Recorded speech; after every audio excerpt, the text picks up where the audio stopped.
Hello guys, ഇന്നലെ ഞങ്ങൾ Chalakudy government ആശുപത്രിയിലേക്കാണ് അമ്മേനെയും കൊണ്ട് പോയത്. അപ്പോൾ ചാലക്കുടി ഹോസ്പിറ്റലിൽ ഇത്രയധികം സൗകര്യമുണ്ടെന്ന് ഞാൻ ആദ്യമായിട്ട് പോയപ്പോഴാണ് അറിഞ്ഞതിട്ടാണ്. നിങ്ങൾക്ക് എല്ലാവർക്കും അറിയുമായിരിക്കും, പക്ഷേ എനിക്ക് ആദ്യമായി കണ്ടപ്പോൾ ഞാൻ ഞെട്ടിപ്പോയിട്ടാണ്.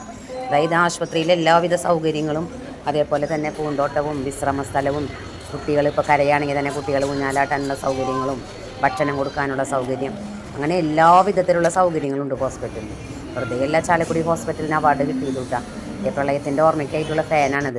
പ്രളയം വന്നപ്പോൾ ഉണ്ടായിരുന്നു. പിന്നെ അമ്മ മരുന്ന് മേടിക്കുമ്പോഴേക്കും ഞാൻ ഒന്നും കൂടി ഒരു ഭാഗത്ത് മാത്രമാണ് എനിക്ക് കറങ്ങാൻ പറ്റുകയുള്ളൂ. പിന്നെ അപ്പുറത്തെ ഭാഗത്തും കൂടി ഉണ്ട് ഹോസ്പിറ്റലിൻ്റെ കാഷ്വാലിറ്റി ഭാഗം. ആ ഭാഗത്തേക്കൊന്നും എനിക്ക് പോകാൻ സാധിച്ചില്ല. ഇവിടെ തന്നെ കുറച്ച് നേരം നടന്ന് എല്ലാം കണ്ടു. ലയൺസ് ക്ലബിൻ്റെ വകയായിട്ട് കൊടുത്തിരിക്കുന്ന ഗാർഡനാണിത്. എല്ലാം കാണാനായിട്ട് നല്ല സൗകര്യം. ഇത് ഹെൽത്ത് ചാർട്ടാണ് കേട്ടോ. ഹെൽത്ത് ചാർട്ടിന് ഞാൻ കുറച്ച് നേരം എല്ലാം നോക്കി നിന്നു.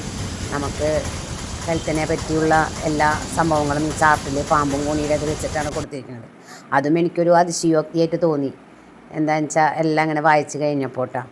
അപ്പം ഇങ്ങനത്തെ ഒരു ഇതൊന്നും ഞാൻ വേറൊരു ഹോസ്പിറ്റലിൽ അങ്ങനെ കണ്ടിട്ടില്ല. നമ്മുടെ ഗവൺമെൻറ് ഹോസ്പിറ്റലിലാകുമ്പോൾ നമുക്കതൊരു വളരെ ഹാപ്പി തോന്നി.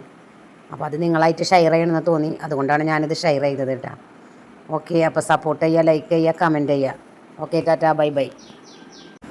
വൃത്തിയുടെ കാര്യത്തിലും പറയാനില്ല കേട്ടോ. ടോയ്ലറ്റുകളും ഹോസ്പിറ്റലിൻ്റെ പരിസരവും എല്ലാം നല്ല വൃത്തിയായിട്ടാണ് കിടക്കുന്നത്. എനിക്കിനി പറയാനായിട്ട് വാക്കുകളില്ല. അതാണ് ഞാൻ പിന്നെയും പറഞ്ഞുകൊണ്ടിരിക്കുന്നത്. അപ്പോൾ ഓക്കെ, സപ്പോർട്ട് ചെയ്യുക, ലൈക്ക് ചെയ്യുക, കമൻറ്റ് ചെയ്യുക. മുറ്റത്തെ മുല്ലയ്ക്ക് മണമില്ല എന്ന് പറഞ്ഞു.